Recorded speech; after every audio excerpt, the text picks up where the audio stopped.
top of the morning. But it'll be, how long it take things to upload. It'll be a little later before y'all get this. What's up, man? It's been a minute. I know I've been going on like little second. I try not to be going that long, man. I'll be tripping. Appreciate all the support. Appreciate you. Appreciate those that continue to rock with me. Y'all definitely acknowledge and appreciate it, man. This your first time here, you know the drill. Like, share, subscribe, comment. If you haven't been here before, I'll try to tell people this conversation be a little different.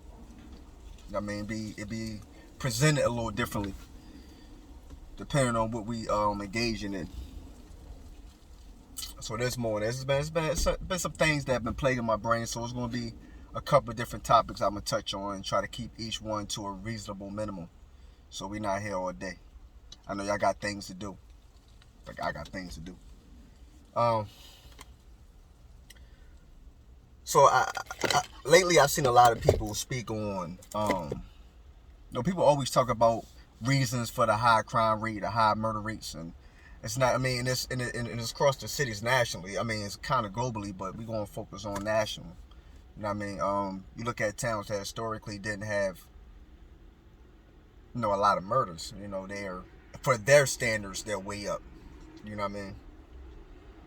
And if you're only used to having 2 or 3 homicides and they go up to like 15, that's a big increase for y'all for whatever location that is. You know what I'm saying? But my thoughts on that is that it was like a perfect storm. It's something really that when you really look at it, it was like a kettle pot, right? That was below surface, that had a pressure switch on it, right? So the moment somebody removed their foot, it just blew, right? Kind of same concepts of principles of a landmine, right? To me, it's the same difference. Like it was things bubbling that it didn't take much. It was almost like the levee with New Orleans, right? It's something that they been knew needed maintenance, needed to be repaired, needed to be replaced, what have you, and that perfect storm came through, perfect scenario with the rain amounts, with the wind amounts, with the lack of drainage, and all those things came into one, and it just blew it, which eventually gonna happen anyway, right? So to me, it's kind of the same concept and principle when you think about it, right? You got a pandemic. You had people lose their jobs, people lose their livelihoods. Unemployment really wasn't covering what you normally would make. You know what I'm saying? It was better than nothing, right? Granted, but at the same time, it wasn't doing enough people any favors. Now, some people came up off of it, but guess what? That's going to happen in any scenario. I mean, I said it before. Look at wars. Look who get wealthy off of wars. You know what I'm saying? Like, anytime there's an atrocity or something bad that happens, somebody takes advantage of it to do better for themselves. I don't care what you're speaking on. You know what I mean? But so you had that, and then it took longer than it should have for the federal government to come in and say, you know what, we're gonna subsidize that gap for what people lost. You know what I mean? And then, with the job market was slow to recover, and I mean, some places, I don't know what they're saying, but some licenses still haven't recovered in some respects. But so you had that part of it, right? Now, with the people, I'm gonna touch on both sides of it. So the people that lost out on income because they lost their job or whatever, and even with this, the government subsidizing, it still probably was a little gap, but that definitely helped. So I'm not gonna say that. But then you had people that had more money in their pocket than they ever had on a normal basis, right? So I said this before, what they do, they went out and got cars and guns and drugs. You know what I'm saying? So the dude that normally was, he's buying, he's buying 30 grams of some dirt, right? Now he came up a little bit. Now he buying OZs and he buying, you know what I'm saying? He buying zips or some, you know what I mean? Something that he ain't normally consuming, right? Couple of eyes on his pocket, dressed looking good, jumping in and out of a wheel, bought 4 new hammers. You know what I'm saying? To me, it's the perfect recipe. You know what I mean? Because the dudes that wasn't worried about, some dudes just bought guns, man. Because they knew what time they bought drugs and guns. And then when they lost that, when that went away, they back looking how they was looking before. You know what I mean? The selfies slowing down, holding money. Chicks ain't calling back because you crack. You ain't got no more paper. Now they, you know what I'm saying? Robbing and backdooring and cutthroating and, you know what I'm saying? So that's one part of it. You had dudes wearing masks all day. Dudes that did stuff barefaced before, now they got a level of anonymity because they got the mask on. You know what I'm saying? And it's like, oh yeah, there he go right there. Because it's cameras. I mean, I can't, like I said, I can't speak for any other city, but I know Philadelphia, man, it's cameras on everything, man. I think Stray Cats got cameras on them. There's a camera everywhere. There's not a shooting that the police never came out and said there's not a camera angle for. I promise you. And they got that shot spotter that put you like something like 10 feet or something like that from where the gunshot was at. Like, and they got a whole building for that. They got this nondescript building for that. Like, that's all that's in there is the violent gun unit or whatever they call themselves. It's a whole building, like nondescript, look like a warehouse. You ride past it every day. But it's a big warehouse, so you can imagine it's full with the whole parking lot got unmarked cars in it. But they got FBI, ATF, and Philadelphia police. They may got state police, but I know they got Philadelphia police, ATF, and FBI, and I think maybe even Homeland Security now. But whatever the case may be. So people was able to get away with murders and shootings and all that a little easier because everybody masked up. Right? So that's one aspect of it. So it's just so many different, you know what I mean? There's so many different angles to this problem, man. It's not a singular problem. And then you start talking about places that already historically had gun problems and murder problems.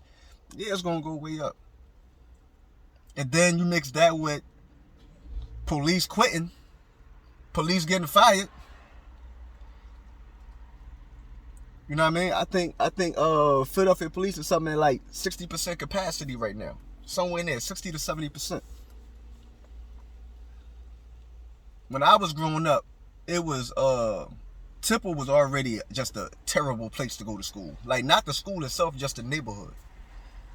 So Temple, for people that's not from Philly, never been to Philly, where Temple was at is in comparison to, it's changed now, but where Howard sits at, where Howard University in DC sits at, and everything that surrounds Howard, that's how Temple, but you gotta remember, it's more people, right? But that's how Temple sits. But the difference is they cleaned up around Howard. Temple was still what's going on, right? So I'm still talking about the whole crime increase, right? So we're going to talk about different aspects of how crime increased or why. So when you look at Temple, so we talking about staffing shortages with police shortages. So Temple University police is short 60% of their normal expected police numbers, right? Because Temple got their own police. Like SEPTA, the bus joint, got their own police, but Temple got their own police department, I guess. So they only operating at 60% capacity. Philadelphia Police Department is only operating at 60 to 70% capacity. SEPTA Police is in the same ballpark at 60 to 70% capacity.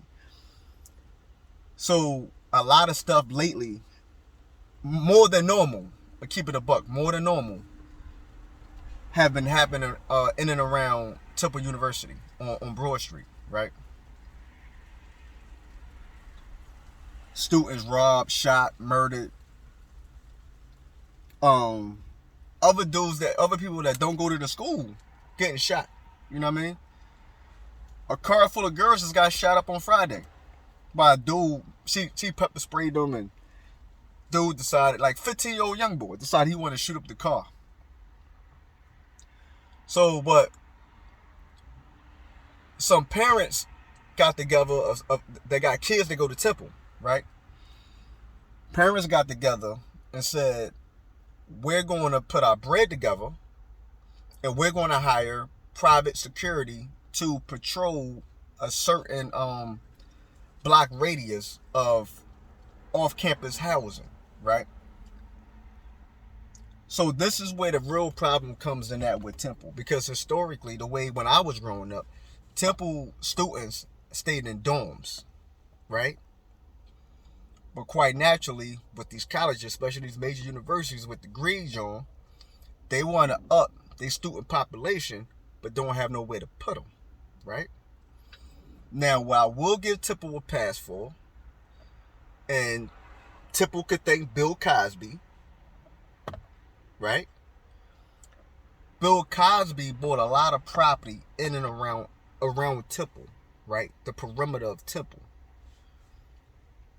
Even some buildings on Broad Street that was technically a part of the main campus that Temple didn't own, but it's like abandoned or just whatever, messed up property. Bill bought a lot of that property around there, rehabbed it, right? A lot of that property today has turned into student housing. Bill Cosby is one of the main reasons why Rich Island Projects was a high rise. It was the most notorious project at that time in the city. He's part of the reason why that project got tore down.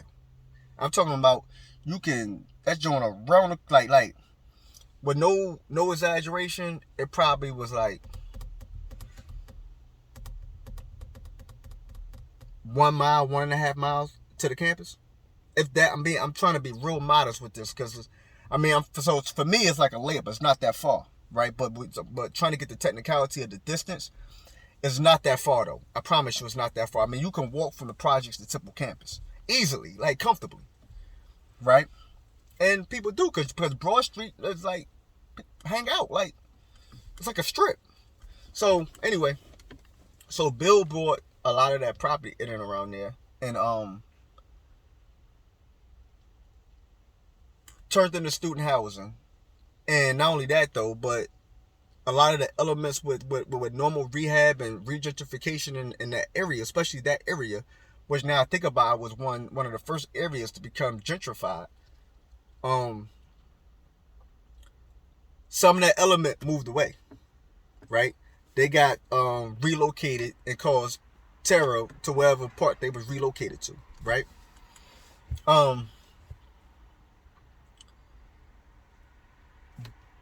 But we all know that.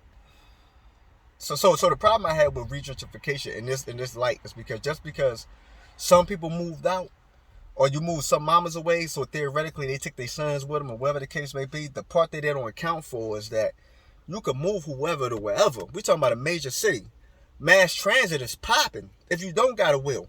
Or you got a homie that got a will, somebody got a will, or you got a bus, you got a subway, you got an L train, you got hats, you got Johnny cabs for my New York folk, dollar cabs. You know what I'm saying? Like, you got the hat game, you got so many different avenues to get back to where your home. That's all you know. So where you gonna go back to? That's where your homies is at. That's where you feel most comfortable at. You know what I'm saying? So you still gonna go back there. Then those dudes that was in jail, that's home for them. They coming out of jail, that's home. You know what I'm saying? And the problem that happened was, part of the problem that happened was these students decided that they wanted to live in these neighborhoods, and they not only want to go to school, but they want to sell weed too. They want to sell drugs, sell pills, or something like that. It's like, you don't understand how this works. See, that's what happens when you don't stay in your lane. You help negatively with the crime rate. You understand? Because you just infiltrated and stepped on somebody's toes unknowingly, because you're not doing the mathematics of where you're at and what's going on around you. You know what I'm saying? And even if that wasn't their custodies, they saying traffic come to that door. People ain't dumb. We come from the life. We come from the environment. We know exactly, too many people's come and knock on your door. We know exactly what time that is in there. And we know you college students. Oh, all right. In and out. Repeatedly in and out. Oh, all right. We know what's going on over there. So what's going to happen? Even if you ain't stepping on their toes with the paper, they going to want the paper. And they looking at you like, man, what college student even from here? Like, you're going to get robbed. Right? So you're not helping the crime rate. Because then you decide you want to fight back, or today it's so unfortunate you can give everything up and you still get killed. You know what I'm saying? So these parents banded together and pretty much said, we need to hire private security to control a certain portion of Broad Street. I mean, a certain portion of this North Philadelphia adjacent neighborhood to Broad Street, to Temple University campus. You know what I mean? And that's crazy. The parents had to come together and decided that was the next step, best step, so they can sleep. They can feel halfway safe and sleep halfway good with they loved one in another city, state, country, because foreigners go there too. You know what I mean? So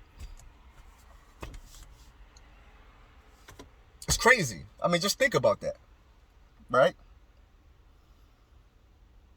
So it's like a lot of stuff fed off of, like I said, like the pandemic just brought a lot of stuff out that was already going to come out anyway. It was a matter of time. But it brought it out on a level that's uncontrollable. It's like anarchy, right? So you got that part. Then you got these ghost guns, right?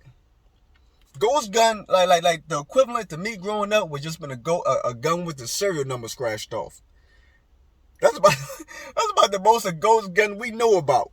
You know what I'm saying? Like, and we knew what time that came with. We know if you get caught with that hammer, what kind of time you looking at. That they're gonna charge you with obliterated deface weapon, whatever the case may be. All right, that's cool. You know what I'm saying? That's a felony joint. You take that nickel. It's better than being dead. Right now, the bad part about it is that joint had a bunch of bodies on it. Then that's a different conversation, right? But the plan was never to get caught with the gun, right? Plans go awry. Things don't always go perfectly, right? But you got these ghost guns where these joints ain't traceable because the lower receiver that has a serial number on it, it was manufactured in somebody's kitchen, right? So there is no serial number for the joint, right? Or they got so you know serial numbers are those lowers are mass produced, right? They got to be taken to the next step and put the proper identification markers on it, which is the serial number. Now, somebody grab a box full of them joints before they go to the last phase with getting numbered, and I don't think that happens until they about to go into the retail market, right? So they don't know where the gun come from. They don't know that historically. They don't know nothing about the weapon. Only thing they can do is tell if this weapon was used in another crime. That's all they can do. And you can change the barrels on the hammers. I don't think people realize that, but you can change the barrels on them. On any hammer, you can change the barrel, right? Now, unless it's a fixed joint where you can't take the upper off. But so you got these ghost joints, which people got masks on. Think about it. People masked up already. Trivial little beef, because now they don't got a couple of dollars. They masked up, they got a couple of dollars now. They don't want to bought some hammers, right? They don't want to bought these ghost joints. And they masked up, so they feel like they cannot be caught. Even more, they can't trace back to nobody that has a potential rat. Because when you put this shit in the firearm identifier system, when you put that in there, nothing's going to come up because it ain't nothing to put in there. There's no numbers on it. So I said the most you could do is put it in a joint and see if it was used in another shooting or crime or something. But it got to be a shooting. Like that's all you can do. Is do a ballistics joint, a ballistic search. That's all you can do. So I got masked up. I got a ghost joint. You just stepped on my shoe. And I don't like that. You see how trivial it becomes real quick. It becomes super trivial. Super duper trivial it becomes. Right? So once again, it goes back to what I said. It's the perfect storm. Especially when you already had your historical problems. Right? So now it's a shooting gallery. We don't like that block don't like us. Bodies don't already drop in the past behind this. Everybody up. Everybody got a couple of hours. Everybody got their artillery right. Man, we dumping on they block for 40 days, 40 nights, man.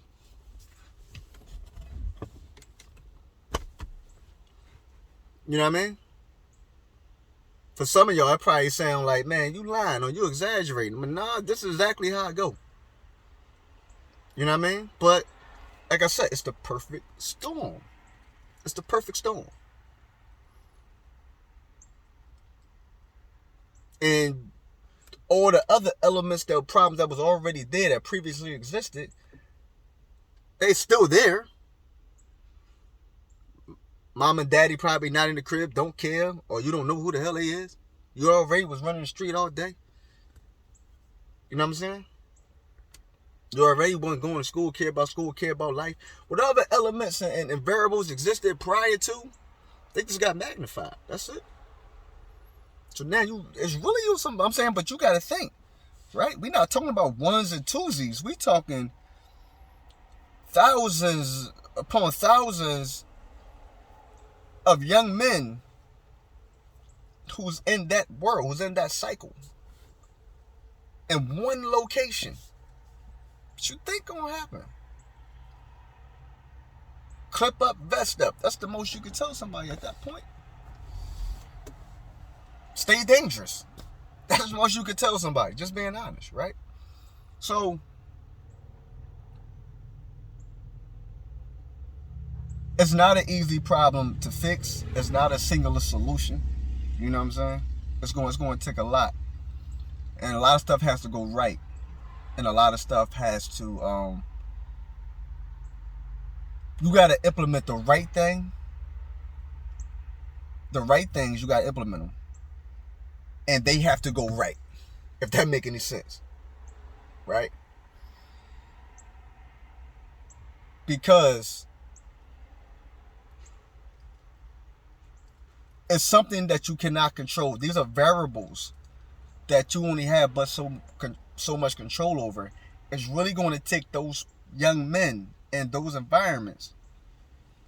And I want to keep saying young men because there's some dudes in my age bracket and above that's still about the whatever type time. You know what I'm saying? But you look at the majority, it's the young men. That's why I'm singling that out. It's going to take them to band together. It's going to take them to say, ultimately, yo, let's do something different. You know what I'm saying? But people going to have a presence, and people going to create policy, and people going to create programs or whatever. These things have to be ongoing. There can't be no pilot type joints we going to see for 4 weeks. That's not how it works. Anything you take in effect, anything you put into effect, on average takes 6 to 9 months. 6 to 9 months average it takes to see the results of anything you implement. So that's minimum 180 days. That it takes to see any kind of results, typically. Right? So these have to be, you have to keep your foot on that neck. You got to keep your hand on that pulse. Right? Keep it right there. Keep your hand on that pulse. Like, yeah, okay. No, the pulse getting stronger. The pulse getting stronger. You know what I'm saying? That's the only way you're going to know. And getting these, stop being scared to get in these neighborhoods, man. Y'all terrified. But like I said, it's not a singular problem, man. It's not a singular problem. I mean, even with the carjackings, right? Seen a crazy uptick in carjackings. Philadelphia never. I told y'all, it's never been a carjacked city. On the low end, I probably would say you may have, give or take, 100 cases a year. In the grand scheme, that's not a lot. It gotta be like 100, 150. It's like, it's not as. I'm gonna do the data research on that, and I'm pretty sure it's never been nothing that's been too crazy. What is today, man? Listen. So the scary part about it is you want to buy your kid, 18-year-old, 17-year-old, a new car, have them drive around, but the possibility they get carjacked and murdered. Because even if they get a car, it's still a high probability they're gonna get shot and can die, right? But so this carjack game, to me, it still goes along with anything else, because a part of it, what people don't understand is happening, is this isn't New Jersey Drive, right? Get that imagery out. You got some people that's on that time that's jacking cars and joyriding and throwing donuts and making them crash and all that. You got some people doing that, right? However, the flip side of this is this. You got a portion that's really a carjacking ring that are putting these damn cars on Freightliners and sending them to Africa or the Middle East. So that's a part that people don't even think about. People getting real paper off these cars. On the low end, you could get 10 grand a car. I'm talking for some garbage. I'm talking for like a 2000 Camry. You can get like 10, 15 grand for that joint. So imagine the exotic wheels. Matter of fact, I'm lying. I'm stepping that way down. It's more than 10 and 15. It's like 50. My bad. It's like 30 to 50. Right? Depending on who you playing with, depending on where it's going. You get 30 to 50 grand on some nonsense, man. On some nonsense. The exotics? Forget about it, man. Forget about it. Forget about it. The exotic wheels? Man, you can get rich off one.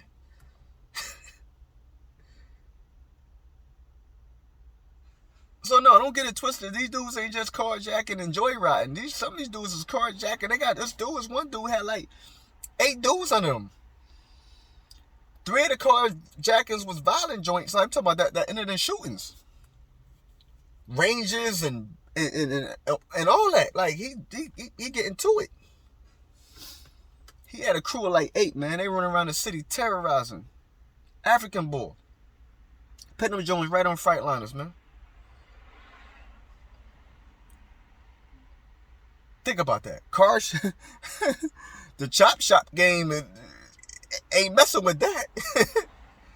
You know what I'm saying? But man, it's so many different problems, man, that don't bubble. Just be on your just mind your manners, man. Pay attention to what's going on around you. That's the best advice I can give you.